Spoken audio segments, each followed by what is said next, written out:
It is 7th century Arabia. You are standing inside the city of Medina, and, well, the air is just thick with dust and panic. You are entirely surrounded. Oh, yeah. Completely boxed in. Right. Looking out at the horizon, you don't just see a rival tribe, you see an unprecedented, massive coalition of armies uniting with a single goal: wiping your city and your entirely new socio-political system. It's completely off the map. Right, which is, I mean, this isn't a skirmish. No, not at all. It is an existential threat. The math is completely against you here.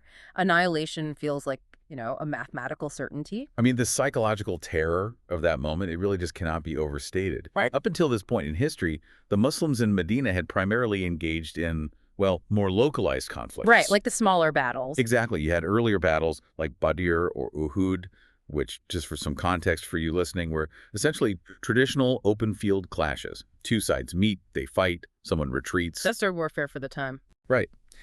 But the Meccan establishment, the Quraysh, they realized that these unilateral open field tactics just weren't crushing this new movement in Medina. So they radically shifted their strategy. They basically franchised the war. Franchised the war. Wow. Yeah, they built this massive confederation of tribes, many of whom normally completely despise each other, by the way. But they found common ground in wanting to eradicate Medina, which is why history remembers this as the Battle of Al-Ahzab. The word Ahzab literally translates to, like, groups, factions, or allied parties. And if you're the leadership in Medina looking at this tidal wave of manpower, I mean, the standard Arabian military playbook says you ride out and meet them. Right, you clash in the desert. Exactly, and whoever has the most swords wins. But the Muslims do something completely out of left field, something that Arabian warfare had not really encountered before. They grabbed shovels. Yeah, they literally started digging. They dug a massive, sprawling defensive trench around all the exposed perimeters of the city. Which fundamentally changed the physics of the battlefield. I mean, it's a brilliant tactical pivot. The enemy's greatest asset was their heavy cavalry, right? Yeah, the horses. And horses are terrifying on an open plain, but they cannot jump across a wide, deep trench. Nor can they easily climb out if they fall in. Yeah. So by digging this trench, which is, why this event is also famously called the Battle of the Trench, the Muslims neutralize the overwhelming numerical superiority of the Ahzab. They took away their biggest advantage. Exactly. They forced this massive, aggressive coalition into a static, grinding, and really demoralizing siege. It is such a stunning historical moment of innovation under pressure. But that intense physical standoff is actually just the backdrop for what we are unpacking today. We are doing a deep dive into a lecture by a highly influential and definitely controversial thinker named Allama Parvez. Very controversial. Right. He takes this historical event, specifically the chapter of the Quran named after it, Surah Al-Ahzab, and he unpacks it like a geopolitical thriller. And just to be completely clear up front for you listening, we aren't theologians. No, not at all. And we aren't taking sides in what is, frankly, a centuries-old, highly charged theological debate. We are exploring this source material purely as an analytical exercise. Just looking at the arguments. Right. Our mission today is to impartially report on Parvez's fascinating textual analysis. We want to explore the specific historical arguments he lays out, particularly how he maps a dramatic transition from a literal physical battle to an invisible, centuries-long ideological war. And that transition is really what makes Parvez's analysis so gripping. Because Surah Al-Ahzab starts by describing this terrifying physical siege, the trench, the armies, the fear, and then it suddenly pivots. It's a huge pivot. It spends a massive portion of the text detailing domestic laws. I mean, it gets into the weeds of household rules, civil conduct, marriage regulations. On the surface, that feels like a total non sequitur. Like, why draft family court procedures when there is a literal army outside the gates trying to kill you? Well, Parvez argues that this pivot is the entire point. It is a structural argument about the nature of survival. Okay, how so? He says a society's physical perimeter defense and its internal civil architecture are deeply, inextricably linked. I mean, you can engineer the most brilliant trench in the ancient world. You can keep every single enemy soldier outside the walls. But if your society rots from the inside... If the core is broken. Exactly. If your civil laws are broken, if your justice system is corrupt, or if there is rampant internal hypocrisy, the city falls anyway. The walls just become a tomb. Which leads us directly into Parwez's most explosive premise. Yeah. The greatest threat to a socio-political system, especially one founded on a set of ideals, is not the invading army. No, because an invading army is visible. Right. It unites the people inside the walls.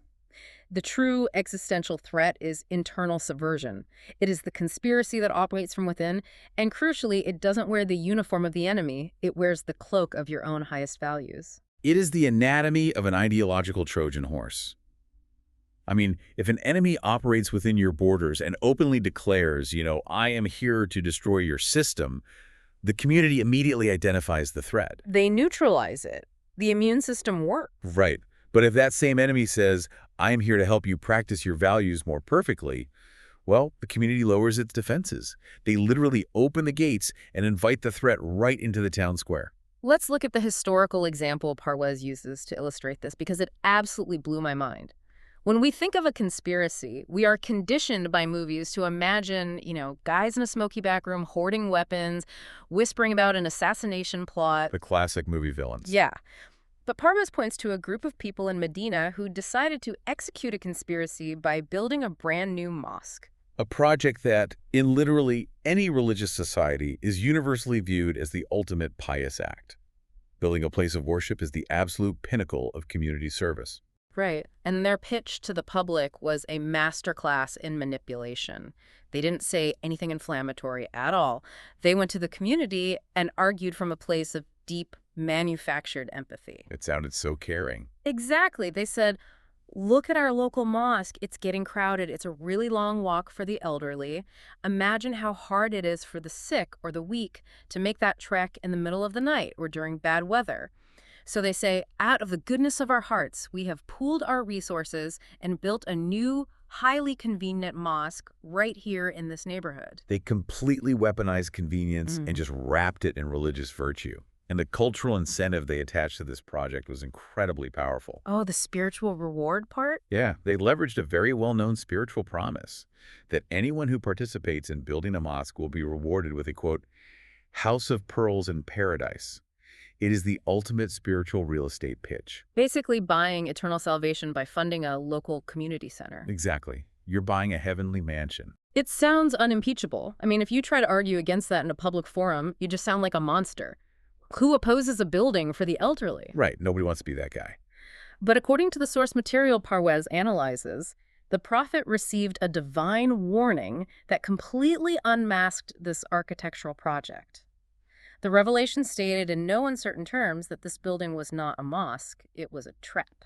The text actually labels it a Masjid-e-Darar, the Mosque of Dissent, or the Mosque of Harm. The divine warning revealed that the true purpose of this structure wasn't prayer at all. What was it then? It was explicitly designed as a safe haven for hypocrites and political enemies of the Medinan state.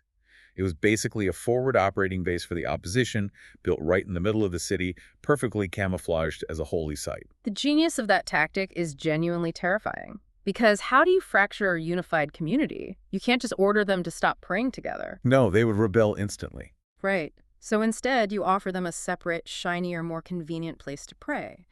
You slowly and subtly separate the community into an us and a them. You create sectarian division without ever firing a single arrow, all under the guise of specialized piety. And the resolution to this historical event really highlights how severely early Medina treated this kind of ideological treason. The physical building was secondary to the subversion it represented. Yeah, they didn't mess around. Not at all. The prophet was commanded by divine revelation to never step foot in it. He was forbidden from giving it any legitimacy by standing in it for prayer. And ultimately, the order was given to burn the building to the ground and completely destroy it. Burning a mosque to the ground, that is a shocking, visceral image for a religious community. But it proves Parwez's point, right? A building is just a building. It's the intent behind the structure that actually matters. The system recognized that this Trojan mosque was more dangerous than the Allied army sitting outside the trench. And Parwez draws a very sharp, very uncomfortable line from that ancient pile of ashes directly to the modern world. He observes that contemporary communities have completely missed the historical and sociological warning of the Masjid-e-Darar. He really goes after modern institutions here. Oh, absolutely. He points out that today you can look around and see communities aggressively building excessive segregated mosques. And it's not because the population has outgrown the current ones. It's used as deliberate acts of sectarian boundary drawing. He notes that you will walk into a neighborhood today and see 3 or 4 different mosques within just a few blocks of each other. And they aren't just for geographic convenience. The source points out that you will literally see plaques or signs outside these buildings stating explicitly who is allowed in and who is kept out. It's wild. Things like, this is a mosque for the Hanafis, or people of the Al-Hadith sect are forbidden from entering.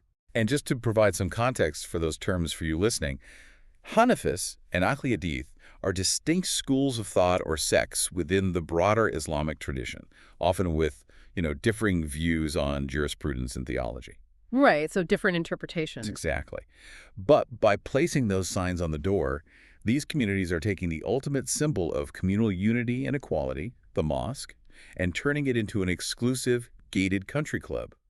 They are essentially stationing theological bouncers at the door to check your sectarian credentials before you can pray. And the most tragic irony of the whole thing is that they use the exact same ancient pitch to fundraise for these divisive buildings. Oh, the paradise pitch. Yeah.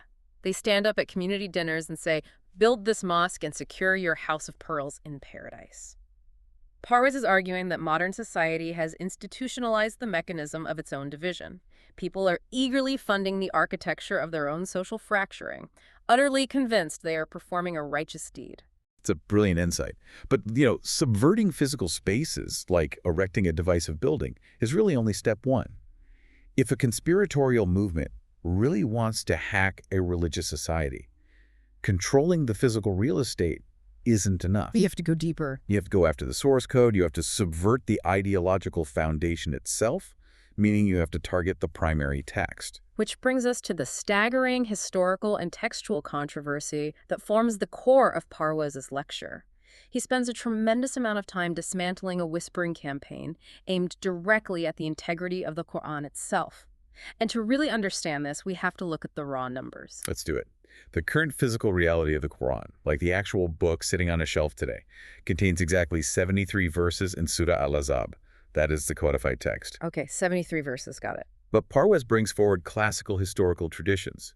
These are narratives found in ancient sources involving prominent companions of the Prophet, like Zayd and Ubay bin Ka'b, and these traditions make a drastically different claim. A completely wild claim. They claim that during the time of the Prophet, Surah Al-Ahzab did not have 73 verses. They claim it was originally as massive as Surah Al-Baqarah, which, for context, is the longest single chapter in the entire Quran.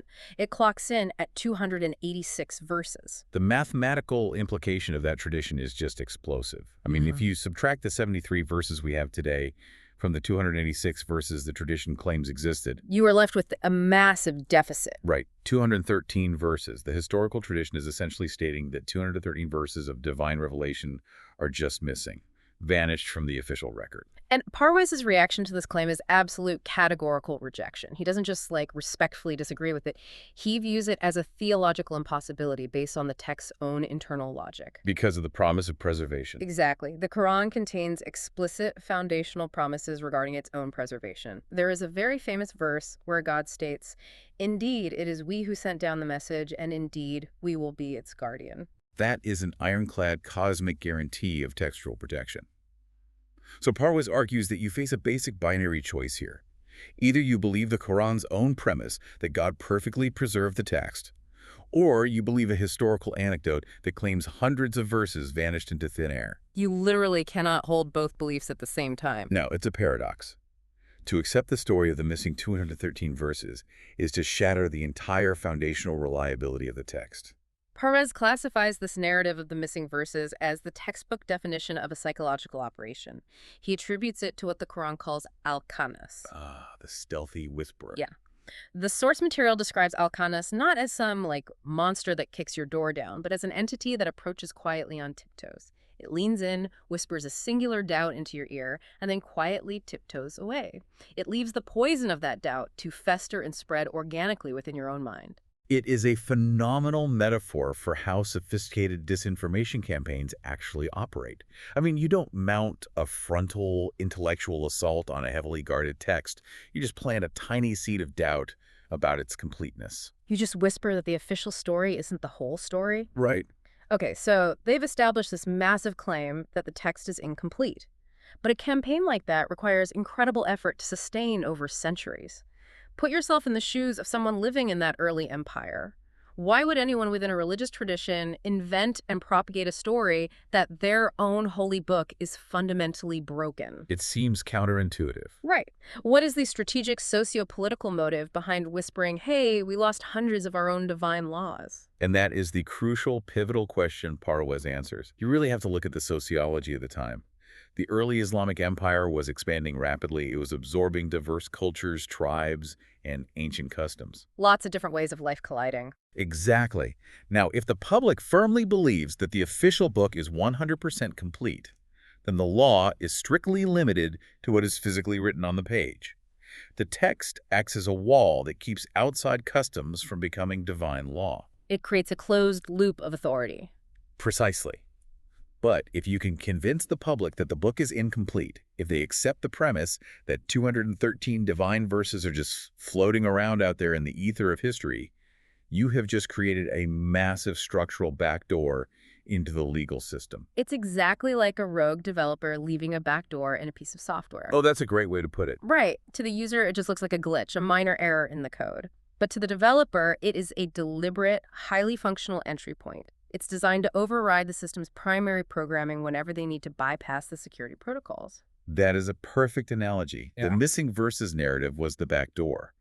Whenever the ruling class or the tribal elders wanted to enforce a deeply held cultural tradition that actually contradicted the Quran, they didn't have to admit they were overriding God. They just played the missing verse card. Exactly. They could say, look, we acknowledge this rule isn't in the 73 verses we possess today, but we have a trusted oral report that this exact law was definitely contained in one of those 213 lost verses. It totally shifts the ultimate source of authority. It takes it away from the objective, protected public text and places it squarely in the subjective, private memories of individuals. Which is so dangerous. It really is. It allows human beings to legislate severe, life-altering laws in the name of the divine without ever having to provide the physical textual receipts. And Parwez demonstrates that this wasn't just, a theoretical philosophical debate. The source provides a devastatingly real physical example of exactly how this backdoor was exploited to smuggle a brutal ancient custom directly into the state's legal code. We are talking about the law of Raj, the law of stoning. If you open the Quran today and look for the specific codified punishment for adultery, the text is completely unambiguous. It explicitly prescribes a punishment of 100 lashes. That is the physical law on the page. However, the traditional law that was adopted, codified by jurists, and enforced for centuries in many regions mandates a completely different, infinitely more severe punishment for married individuals. It mandates stoning to death. Right. And the brutal reality of Rajanan is just horrifying. You bury a human being partially in the ground, rendering them completely immobile, and the community hurls stones at them until they die from blunt force trauma. It is a terminal, highly public execution.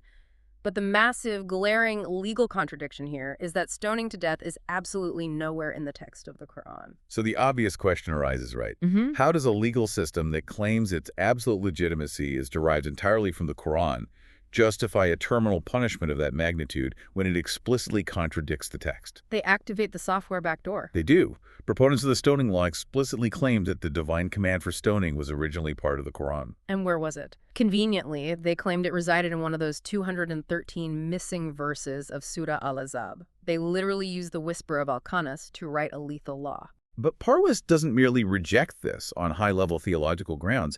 He gets incredibly granular with it. He attacks the linguistics of this alleged missing verse. Because the proponents of the stoning law didn't just claim the verse existed somewhere. They actually provided the specific Arabic wording of what this lost text supposedly said. And when you look at the wording they provided, Parwez points out a flaw that is almost darkly comedic. The Arabic in this fabricated verse uses the specific terms sheikh and sheikha, which translate literally to old man and old woman. Right. So the alleged divine verse they're quoting literally says, if an old man and an old woman commit this act, stone them. But the law of Rajam, the actual law they enforce in the real world, is applied to married individuals regardless of their age. Exactly. A 22-year-old married couple committing adultery are not a sheikh and sheikha.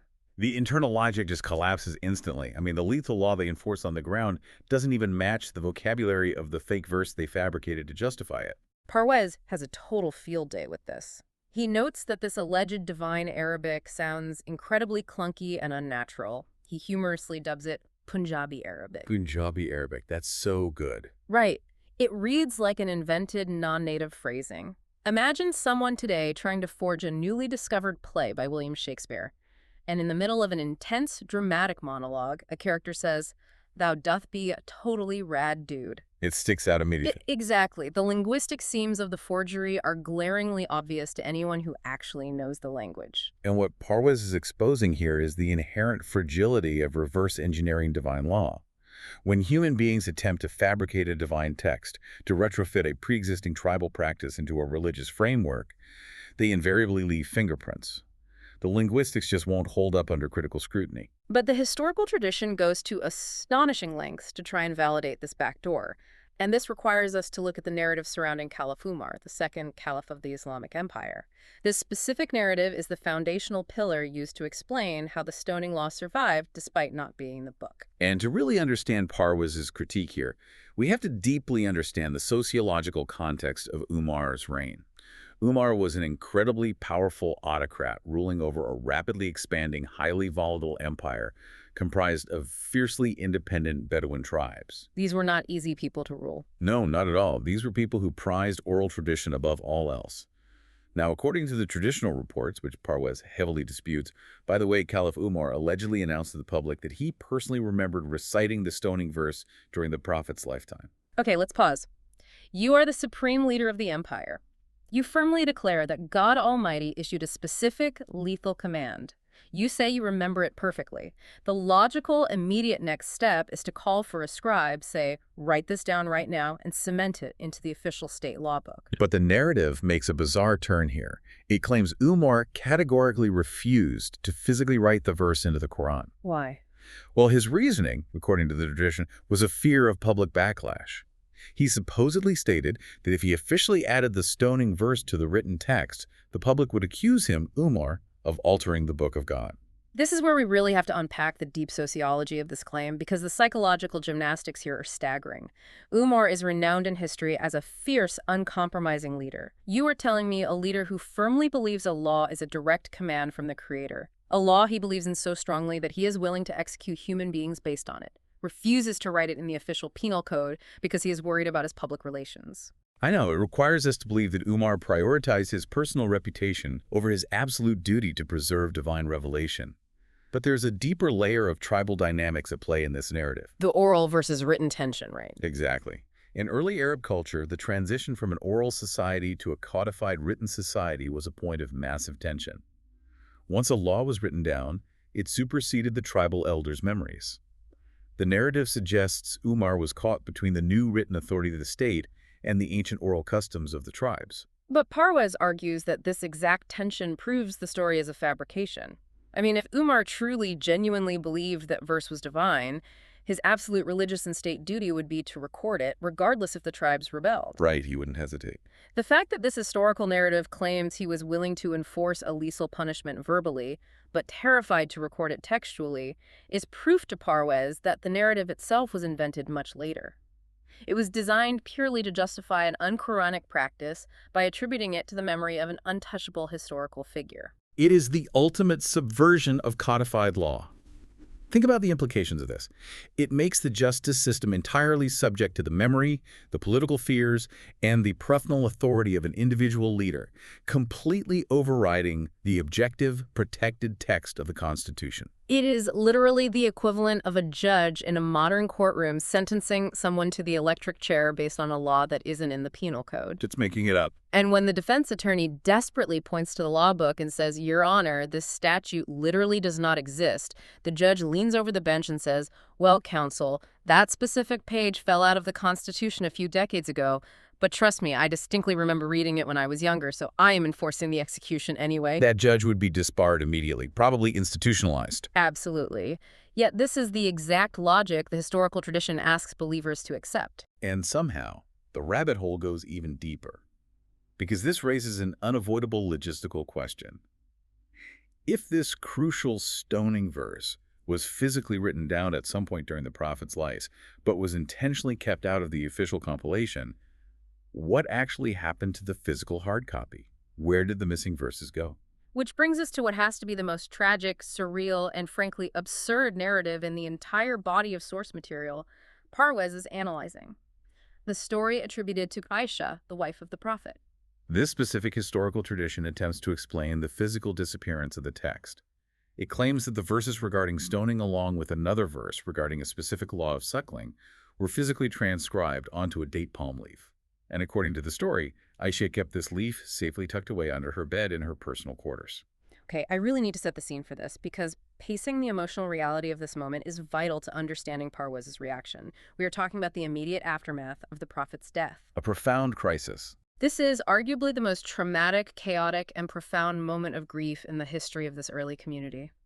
The leader, the conduit of their faith, has just died.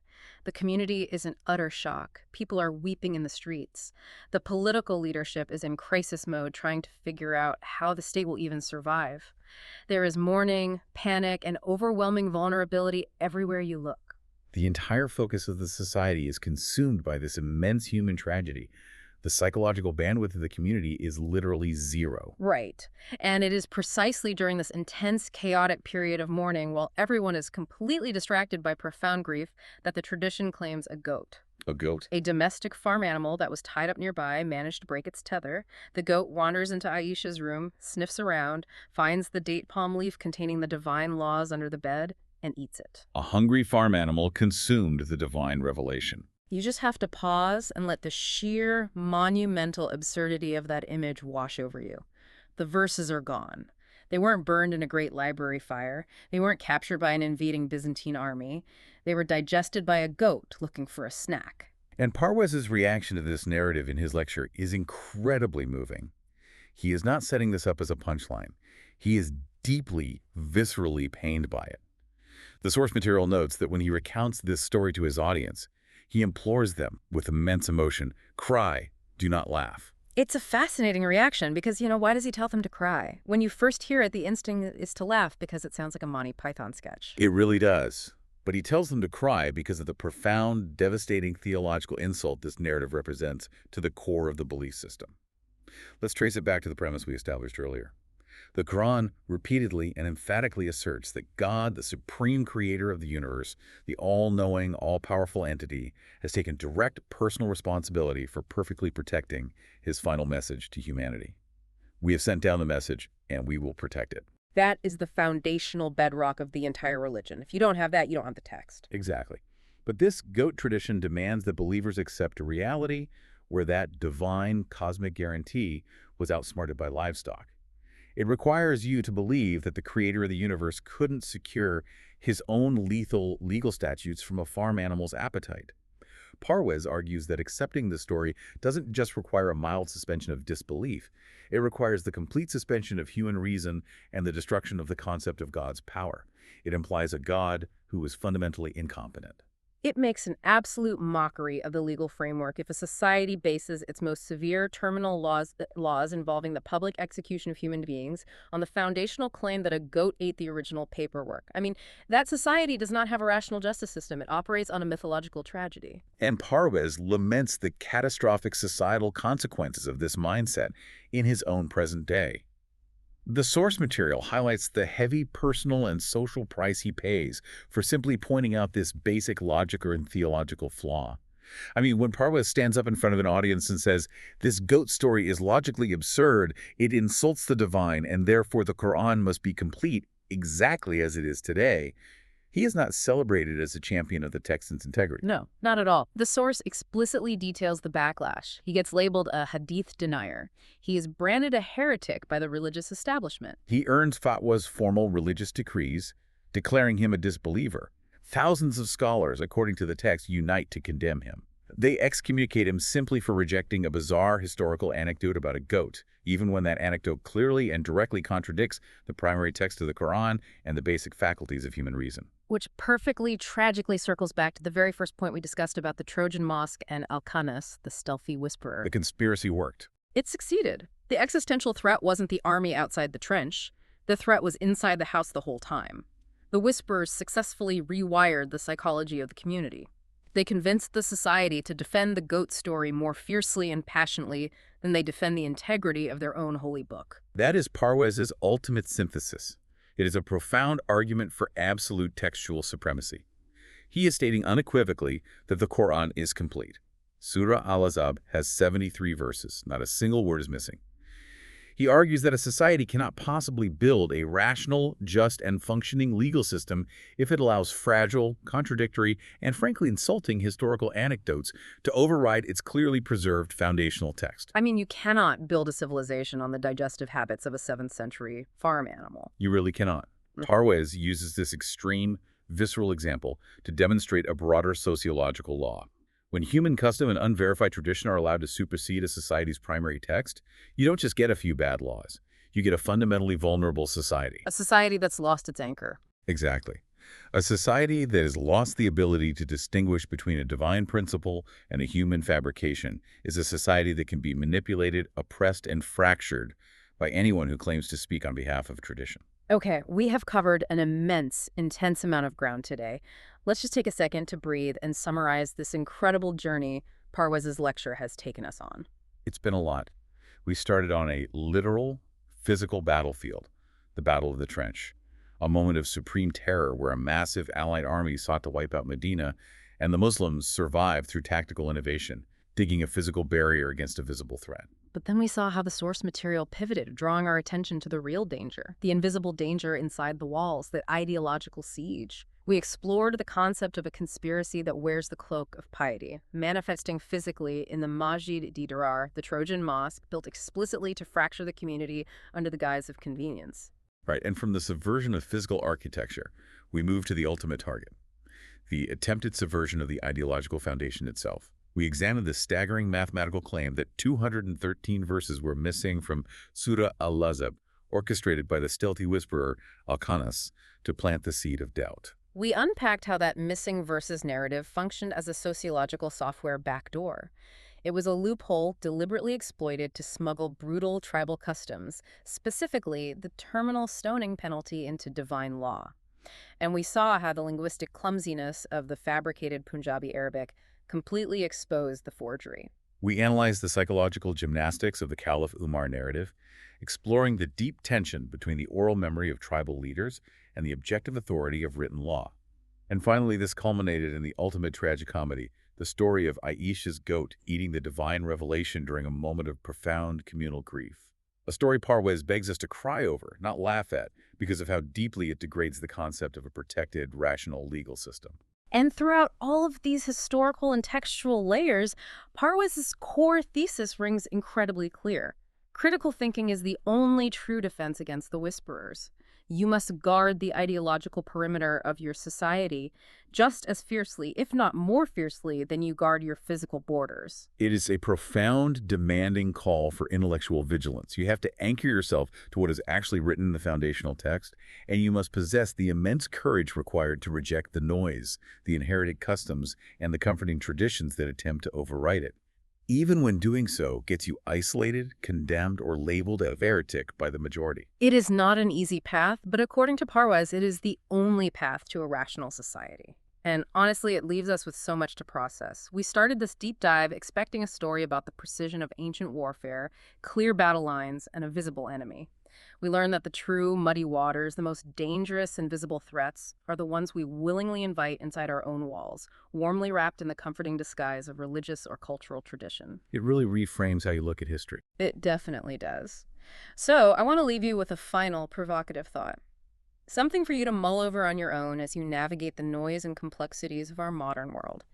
If an incredibly severe life-or-death legal practice could be successfully justified and fiercely defended by a civilization for over a millennium, based on a historical anecdote about a goat eating a leaf, what deeply held societal norms, fundamental rules, or unquestioned laws in our own modern world are resting on similarly fragile, absurd historical accidents? That's a question that will keep you up at night. It really will. Until next time, keep digging deeper.